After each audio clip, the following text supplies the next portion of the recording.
So hello everyone in one of our Inspiring the Mind interviews with key people who make change. And today actually we interview Riam Kansu. Actually we sorry Riam, right? Okay, maybe we can start again. Yeah. Okay. Okay. Sorry for that. So hello everyone. Today we are in a new interview with one of the key people who try to make change. And as you know that we try to highlight people who are from underrepresented group or people who are come from developing country. And actually today we have a star simply because Riam is a lady from developing country. So, and also she do great in order to help other to find their way in our field that we are touching, which is deep tech and this thing. So actually, Riam is founder and CEO of Conception X, which is a platform or like an organization to create deep tech startup based on PhD project and like spin off out of the university. So actually, I don't want to get out of time, so I will leave the floor for you, Riam, in order to like present your background, who you are, what is the Conception X, and then maybe after that, after this short introduction from your side, I have several questions actually, but I will try to summarize them in order to give a feedback for our audience about your journey from developing country to your contribution to the society in UK. Okay. Thanks, Tamer. Hi, everyone. My name is Riam Kanso. I grew up in Beirut, Lebanon, and I did my undergraduate degree at the American University of Beirut. After which I moved to do a PhD and a master's program in neuroscience at Oxford University. So that was a big change, going from AUB to Oxford very abruptly. But it was a great atmosphere at Oxford University. And initially my plan was to become an academic and to become, a neuroscientist in the field. But after a while during my PhD, I decided that maybe academia was not the right choice for me. So I still finished my PhD and then I moved to University College London to work in computational science, mostly like project management, to do projects with industry, such as big pharma and oil and gas. I learned a little bit about the interface between academia and industry, but then soon entered the very entrepreneurial world of University College London. So this was back in 2010, 2011, I believe, and started working on some really interesting projects there, and found out about venture and accelerators and startups. So I got very interested in that field and I set up my first company there, which still exists now, and it's called Crowd Helix. I was one of the co-founders of Crowd Helix, which is the platform that optimizes teams to apply for European funding programs. Then I worked in medtech for a while, and then I started Conception X, which has been my full-time project or passion for the last 6 years. So Conception X is the UK's leading program that trains PhD students to launch deep technology startups based on their PhD thesis. We call this new generation of PhDs venture scientists. So they're the ones who kind of start from IP that's based in the lab and turn it into products and services that can be used in the real world out there. Conception X started in 2018 in University College London, but at this point in time, it's an independent institution, and we have worked with over 360 projects over the last 6 years, and we've recruited from over 39 universities.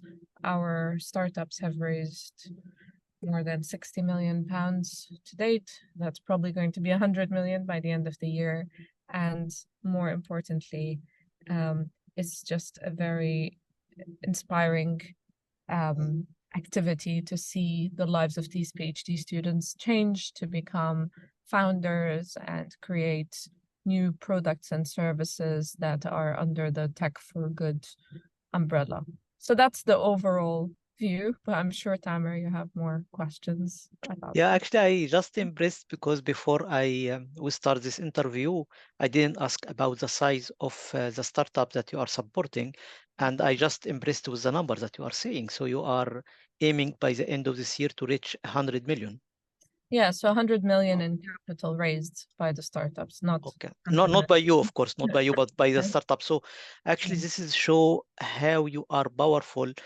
Uh, you didn't get the money for you, of course, it's just for people who don't know how it's works. So the money is not coming for you, but you are like train the startup how to get or how to raise this Yeah. money. Yeah, Yeah, so we're a non-profit to the state. We don't take any equity in the startups we support. Our job is to have good relationships with the universities and recruit PhD students, not necessarily those who want to become academics, mm, but there are many PhD students who pass through the PhD system, write a thesis that, let's be honest, no one reads, and then they go work for industry, and which is fine. But I think there are some really smart people who could benefit from launching their own companies. So our job is to build a team around these founders, incorporate their companies, and then help them fundraise. So the money that they have raised are mostly from angel investors and venture mm. capitalists who are based in London or abroad or everywhere. So that's how Yep. we. Yeah. Actually, I would like to come to this point because we are in Clouders Eye Initiative, which is the bigger umbrella for the Inspiring the Mind project. We are doing the same, but of course, we are not the same size as you. We succeeded over the last 2 years to support companies, and we succeeded to help them to raise 3.5 million. Like 4 of our companies succeed to raise this amount of money. So there is no comparison, but we are in the way. So actually, I have a lot of question for you in this term, but let's us start a bit back in your journey when you are was in Beirut, when you was in Beirut, and before you traveling, why you decide to travel to UK? Why you didn't decide, okay, I would like to stay in Beirut and work there? And I wanted to do a PhD, and at that time, so we're talking 2008, 2007, there were no PhD programs of the type that I wanted to do in Beirut. Also, neuroscience was, whilst it's an established field in the US and here, a bit less so back there at the time with regards to graduate programs. But also, I think I've always I had the opportunity to go to the US, but I think I always was curious about the UK and how life would be here and everything. And my professors at AUB were excellent and very encouraging. And they said, you know, why don't you try Oxford University, which I thought back then was a very challenging place because it's one of the top institutions in the world. But I think I was lucky to have good grades and SAT scores and things like that, and good recommendations from my supervisors. So when I got a place at Oxford in St. John's College, actually, which is a really supportive one, I was very pleased. So I just packed my bags and I went. yeah, Mhm. but why you? Because from what you are saying now, so the main motivation for you to travel. First of all, did you leave your family? So your family was living completely in Beirut, not nothing. So when you are landed in UK, you was alone. Yep. Okay, Yeah. okay. So why you change your career? Because from what you are saying, you have motivated to do Mhm. PhD, and as you said, you would like to go to academia and so on. Why you change your point of view after your PhD, or maybe before your PhD? I think, you know, you start seeing different parts of the world, and I think to be a successful academic, as you know, in Europe and, you know, in institutions in the UK, you just constantly need to be publishing high caliber papers and spending a lot of time in the lab and writing research Mm, proposals. And I think that I I did a couple of internships during my PhD, and I think I came to the conclusion that I am happier in a position where I'm interacting with people a bit more, have more of a social type of job, and the kind of conferences and whatever just wasn't enough. Like I felt like I could be more effective in Mm. acting connector among people. But I didn't know anything about startups and venture when I started out. And in hindsight, I think it was a very good choice because I'm very happy with what I'm doing right now. And the academic pathway, as you know, is very difficult. Mm. And there's also the postdoc stage that needs to be overcome. Yes. And, just constantly publishing and publishing. And it's a hard Mm. life. And I think currently there are fewer academic jobs than people who want to be academics and Yeah. enjoy that. I So completely agree with you. so in Yes. some ways, what we're doing at Conception X is also helping that a little bit because there's a big similarity between so as a PhD student, you have 3 years or 4 years to work on something new and novel and exciting and discover something new with very little supervision. So in some ways, there are many more similarities between that and becoming a founder rather than taking a corporate job, for Mm. example. Mm. So for those PhD students who decide that they do not want to be academics, but also are not interested in the corporate industry lifestyle as well, creating a company is in some ways more similar to being an innovative academic rather than being in a 9 to 5 job where you Yeah. have a list of things to do. Yeah. Yeah. But this is good. This is an excellent example. So we can use you as an example for our colleagues who are watching us. That as a lady, as a young girl at this time, just doing your PhD or so, and you decide to change your career because you exploring yourself, you exploring what you can do for Mhm. yourself and then maybe for the society itself, and you decide to do it and you did it. Yeah. And this is maybe give a message for our colleagues who are watching us or our friends who are watching us, that don't fear from things that you would like to explore. Just go explore it and then you will discover yourself, Yeah, I right? mean, there's no harm in trying. The only difference, of course, there are lots of opportunities. The world now is much more interesting with many more things to explore as well. The only thing is that in the academic, like the people I know who want to become academics just really want to become academics, and then Mm. that's what we work on. The only trouble is that in the academic world, you cannot take a long break and then just come back, because if Yes. you stop publishing, Out. it's not okay. Like 1 or 2 years to explore stuff, that's fine. But like with academia, it's like that. With startups and venture, it's a bit more flexible. Like you can have a more unconventional background. But yeah, Mm. um, I mean, of course, there are some exceptions, but I think there's a lot of opportunity to try new things. And also, European funding programs and everything are now very interesting in the sense that there's a lot of innovation opportunities and venture and accelerators. So there's a lot of crossover, um, and a big encouragement that research cannot be just blue sky anymore. Lots of funding programs are asking that research needs to have an application in society, which is now more serious than just writing One paragraph or so. one Yeah. paragraph about exploitation or whatever it's called. So I think there's lots of opportunities to try new Mm. things. Mm. Yeah. But if we return back before we go to the Conception X and how the Conception X changed the ecosystem in UK and support students and so on. When you were landed in UK alone, Mm. what was your feeling? And did you find sort of discrimination against you because you are a woman, for example, or because of your background, or First of all, when I came to the UK, I was 20 and I was very excited about, trying for me, Oxford looked like a fairy tale land. Like it's very nice there. Um, I think I was lucky enough to start my master's program um, before I did my PhD. It was 50-50, so there wasn't that much. Neuroscience is one of those fields in science that has a more equal gender distribution. So half Mm, of my master's program was kind of female and half was male.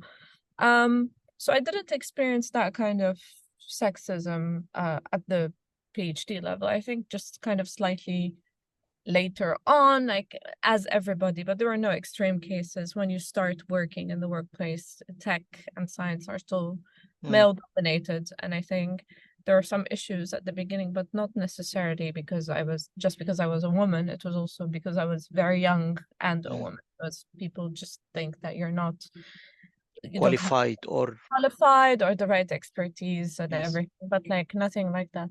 As for my background, um, I think I never experienced that kind of discrimination, at least directly, or if I did, I didn't notice. Mm-hmm, Um, and it's because I think sometimes your attitude helps a lot with that, because if you approach people with the assumption that they're going to be discriminating against you, it will create like a self-fulfilling prophecy yeah. sometimes. Like you can't control what people say, but Oxford was quite diverse. It had people from many countries, like not too many from Lebanon, obviously, but in general, I found that if you go forward being, proud where you come from and like are curious about other people's cultures and are happy to share stories and everything, um, it becomes, much better. So I also had at the American University of Beirut, all of our education was in English, and I read books in English from a very young child. So I didn't come with the language barrier Mm-hmm, there as well. Like my English was okay. So at least that also helped. Like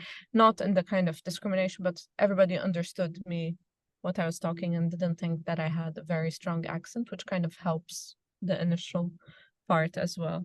But now in the UK, like London is extremely diverse. Like there are mm, people all over the world.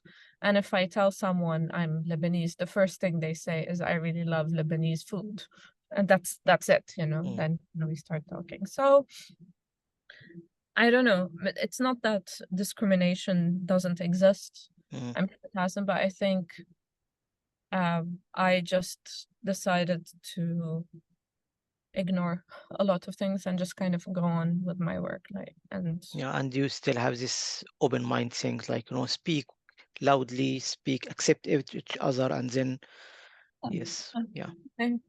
think I think a lot of these discrimination matters come from ignorance as well, Mm, and people just being close-minded about stuff. But again, London is a very um, open and accepting place as well. mm. Yes, so the ecosystem itself is It's very acceptable. So, diverse. yeah, Yeah. diverse, yes. But now at my career stage now, there's still a much higher percentage of men than women Mm, in this field, like in science and technology. So um, that becomes apparent. But what's happening now is that every time there's a panel discussion about anything related to technology and there needs to be equal distribution, I get invited to speak everywhere, mm, and I cannot speak everywhere anymore because I yes, don't have time to go on all of the panels. Because if they yes. say we need, a diverse female who is working in, deep technology, it's like, it's Riam, and of course there are a few others, but I think Mm, that there's a paradoxical thing now. yes, yes. But before we go to this inclusivity or Mm-hmm. like discrimination in the environment, like in the science or in the business sector, or I would like to touch something back to your background. Like, do you still go to Beirut or to Lebanon just from time to time, like visiting family, or uh, do you contribute to people there, for example, helping someone, or you still keep this Yes, contact?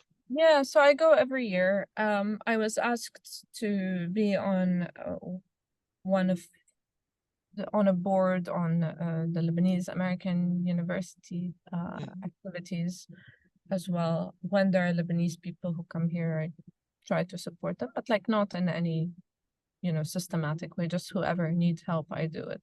But I think Lebanon has been going through a very strong crisis over the last Ah, few. yes.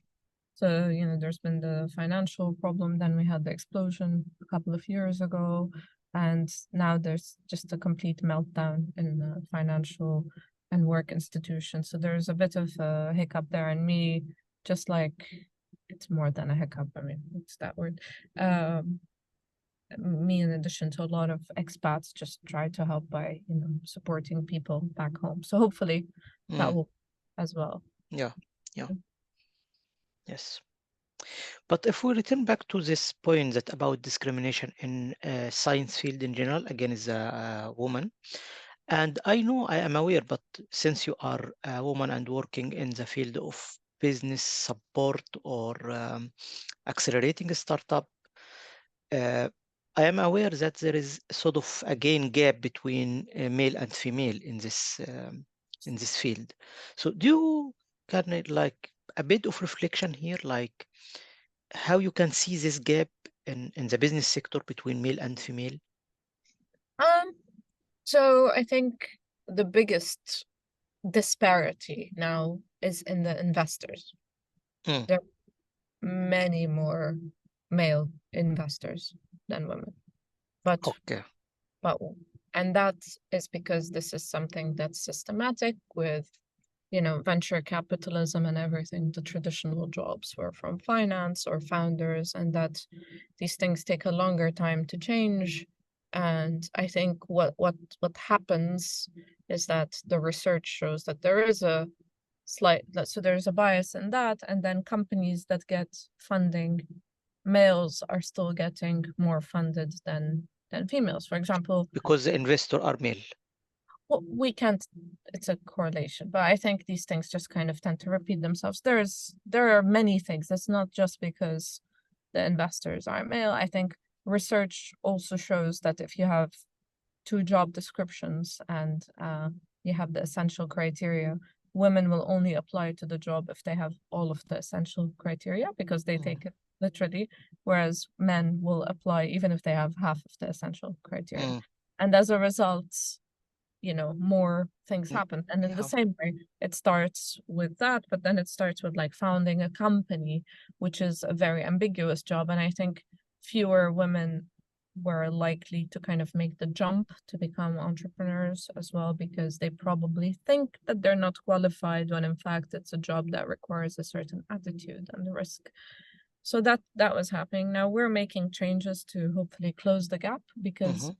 at Conception X, I think so far a third of our finalists are female, which is more than the industry average. But that starts by creating an environment for them where they can, apply. So at Conception X, we call them venture scientists. We don't call them entrepreneurs or founders, and that encourages women to apply and do that. So this change is happening from the bottom up, but I think it needs like a generation to happen. To yeah, digest it.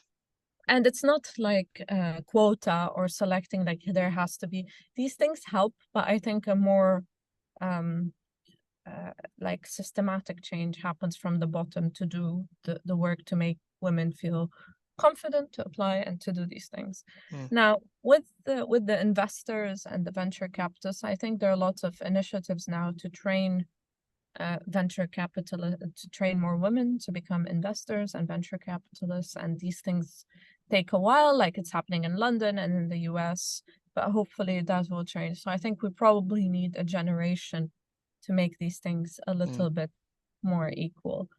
Yeah, I mean, I don't think it's any kind of straightforward just kind of Solution. malicious or No. anything.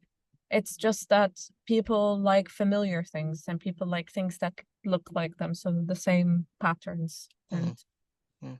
repeat themselves. I mean, that was probably a longer answer, but it's a complex field, and I don't like saying that there's discrimination full stop and it's hard to be a woman. Like everybody has difficulties, and we Mm. just to try to find some kind of balance to address them. But did you find difficulties, not discrimination, as you described difficulties when you start your first company? Because you said that you have a first company. I didn't Yeah, get the name, and then you start the Conception X. So did you find any difficulties, any challenge? my first my first company, I had 4 co-founders and they were all male, and I was the CEO. And it's not like it was a discrimination or anything, but like when we went to a meeting with the clients would immediately assume that one of the men was the CEO. Yeah. Like, Start to speak to them, not to you. yeah, and I was there like a helper or something. Yeah. When I was younger and I was a postdoc, and I used to travel with the PI, they used to think I was the assistant or something like that. But it's people make mistakes and whatever. Now this doesn't happen anymore, and like I've everybody knows that I'm the CEO of Conception X, and it's not, there's no discrimination. Also, my staff, my employees at Conception X and my co-director, it's mostly women as well. So Okay. Yeah. and we didn't hire them because they were women. We hired them Yeah. because the best people applying. So you just try Yeah, to. and it's in just to be woman. So it's yes, yes, yeah. But now if we go a bit into the Conception X, because I'm really interested to understand the mechanism and how you are working. Maybe this is not really related to the interview, but I think maybe it's good the people who are hearing us or watching us to understand how it's work, because it's not a company. It's It's sort of organization. It's a company, but you didn't look for benefit, right? it's a non-profit, so it's Non-profit. a company Okay. with a board, but everything that we make gets reinvested in the company. So as the directors, we don't take profit on, and activities are chosen on and decided for, the benefit of what is happening rather than upside and commercial gain. Okay. So how the business model of if you was working like get did you get support from the government or The first 3 years, we had a grant or a donation from Barclays, the bank. Mhm. Now, afterwards, we created our business models, and now we get contributions. We tried a few things at this point in time. We get funded by the universities who send students to us. And also, we have a collaboration with a venture capitalist firm who also donates to our expenses. And as a result, also gets the chance to invest early in some of our startups, and that's XTX Ventures, but it's not an exclusive arrangement in the sense that other VCs can also look at the cohorts at the end of the program, and also the students are not forced to take this investment. So we have funding from multiple sources. Each year I have to fundraise to get the amount required to run a cohort. We recruit 100 projects each year, so it's pretty big. And then all of that is spent on salaries and stuff like okay, that. and you are looking for fund to support you for a year for this 100 startup or 100 person, Yeah, 100 project.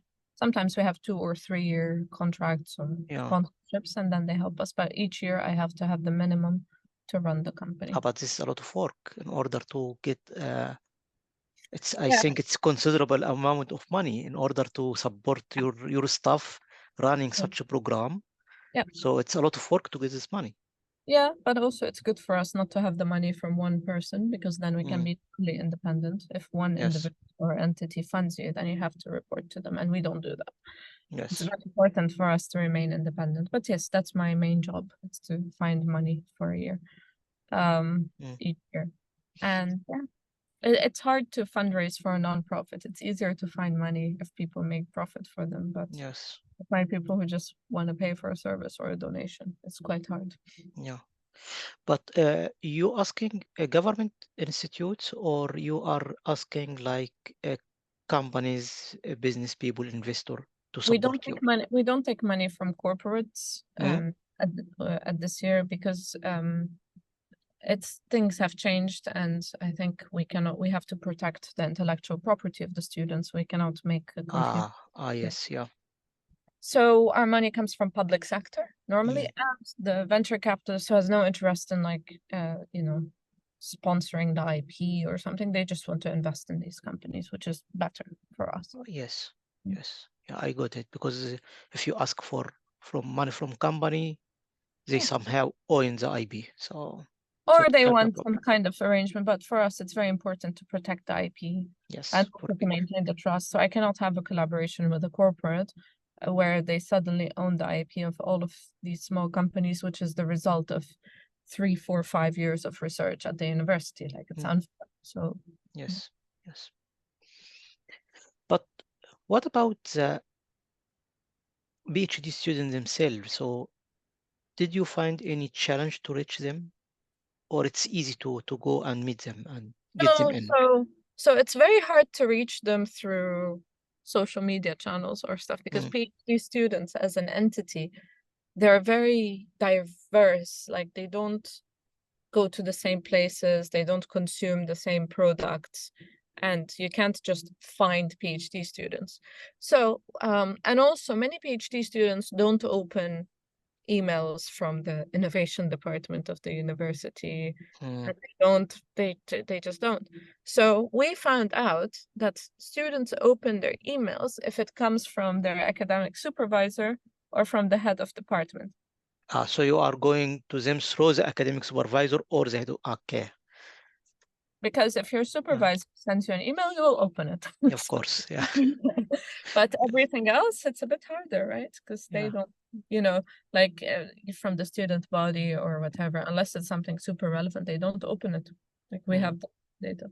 So yeah, but if it's so we talk to the supervisors and to the academic leads, and then they get the message about Conception X. mm, Yep. Mm. But normally, how it work with a PhD? So you reach to a PhD who has idea. So do you reach to them at the first year, second year? How it works? And So how no, is the any relation is going? any year works. So Mm, for the students, Conception X is free. They apply, and we don't make them stop their PhD. They okay. can apply. They can apply in year 1, 2, or 3. But generally speaking, if it's a software project or a software company, the last year is the best because then they did a lot of the research and then they can do it. But if they're working on a material science thing or something that needs Mm, manufacturing, it's better to start from the beginning of the PhD because then actually the PhD and the startup start developing together and then they have more time to work on their prototype. So anything mm. works. But you didn't contribute to the PhD project itself by like support, financial support. So this means that you build sort of collaboration with university or the supervisor support the students using the lab, The and at the student, same time you are supporting the student with yeah. okay. So the university is offering the student and the lab and support from them, and we offer all of the support to build the company. But it's very important to do it like this and to not stop the PhD because we're Mm, de-risking the company building. And if we made them stop their PhD or give a stipend, it's too complicated. The easiest thing to do is to do it next to the PhD. And the program itself is modular. So the time requirement is very flexible mm, because it's light if they don't have a prototype yet. But if we realize that they have a startup and this can be a startup, there's more time required for the student, but then the students do it themselves without us asking them to. yes, because they And see the value. they see the value and they do Yeah. it up. But before that, it's not time intensive. Okay. That's why it works. Yeah. I like this model very much because it's sort of collaboration between university, hey institutes, and Mhm. business partner in order to spin off ideas from university into to the Yep. market. Yep. It's a great idea. Yes. Good. So you are working only in UK. You didn't work or you didn't support any other startup or PhD outside UK. No, we've started this year. We had some students from a research institute in Cyprus, and we're in conversations with other universities as well. So the model works. I think the university needs to be on board, and the supervisor needs to be happy, and it's fine. Okay. I think we're just bound by capacity because we take 100 projects each year across the UK and we understand the UK infrastructure very well. But we are thinking about building a European program as well. So we'll see. Okay. Okay. This is good. Maybe we can discuss this later. Yeah. But in general, I think now I am at the end of the interview, and I have one quick question. Mm. As a young lady who are living in foreign country, and you are trying to explore a new topic, like this business things, which Mhm. is you didn't study your business in your PhD or your master. Yeah. You was studying science. Yeah. What's your suggestion or advice for maybe other young students who coming to study in Europe from developing country or from, Yeah. yeah, what's your advice to them? What I they should do in order to. um so the first thing is to go with an open mind and not to worry about discrimination, because if you start worrying about being discriminated against, it will become a self-fulfilling prophecy. I think Yes. everyone should you know, own where they come from and say, like, I find sometimes people who come from developing countries or whatever, they sometimes don't want to say where they're from because then they're embarrassed, or they say, well, I studied in France, but I'm from XYZ. And that's not a good idea. You should be proud of the country you come from and, you know, tell people about it and be curious about it and open Mm, up about it. But that's from the culture perspective. From the job perspective, the world is changing a lot. yep. There are many new types of jobs. I think the biggest difference that we're seeing is that the idea of a permanent job is going away. Okay. In the past, you know, it's like, well, this is, you know, it's like startups are not that secure because it's risky, but, you know, in the university, there are stable jobs, or in the corporate, there are stable jobs. That is not true anymore, right? Because even with the big companies, every 2 years or 3 years now, they're firing, you know, 1,000 people and everything. Even in universities, there's change management and things are moving. The academic model itself is also changing. So now Mm, there are tons of ways that you can create value, and you know, many people are going to creating content, other people are going to like create companies. So there are lots of opportunities to learn how to, you know, make a living and earn money in different ways that was in the past. And I think being open to these opportunities and being creative is very important. And like the thing I did, which I is to say yes to many opportunities mm, to see what works. If you're an academic or a postdoc, no one is going to build a statue for you for being in the lab the whole time running experiments. Like, if this is what you want to do, and if you want to publish papers and become an academic, that is fine. But there's also a lot of time that you can do to explore new clubs or societies, not nightclubs, like, mm. uh, special interest Organizations also, yeah. organizations and Yeah. outside work and participate in things, do internships, because growing your network is the Mm, most important thing. I think every single great opportunity I got was from my network, yes. people that I knew, because you can go out there and speak to them. So that's something definitely to work on. The bigger your network is, the better you're doing, and it's very hard to build. So if you want to explore new things, it's very hard to find them if you're in the lab all the time or at home watching Netflix. Mm. You need So to speak to the people, make connection, with open as many mind, and as yeah. possible. Like, not don't think that you need to be an expert. People will speak to you. You can go to conferences, you can go to events, and this is extremely important Yep. because, again, the world is changing, jobs are changing, and sometimes you get opportunities out of nowhere. So I think this is exciting, but it's also, it can be scary for some people, saying so much change. Like, when ChatGPT came, and lots of jobs are going to change now as well. So it's very important to keep knowing people, so that, when things change like this, you always have points of contact to move Yes. elsewhere as well. And universities will have to change as well. It's already starting, but the current model of publishing, winning grants, Mm, publishing, and then advancing, it's not going to be sustainable anymore. And it's good to be ahead of the curve Yes. into what's coming as well. So that's a lot of words, but these are just my advice from my experience. Yeah. Mm. No, I would like really to thank you for this insight and this overview, and I do hope that it like inspires the mind other people who would like to Mm. try to explore themselves Mm. in a new environment, in a new job opportunities. And thanks so much. So, And thank you, Tamer, as well. thanks. Yeah. Yeah. So this is great. Thanks a lot. So Have you stopped the recording? I can stop the record now.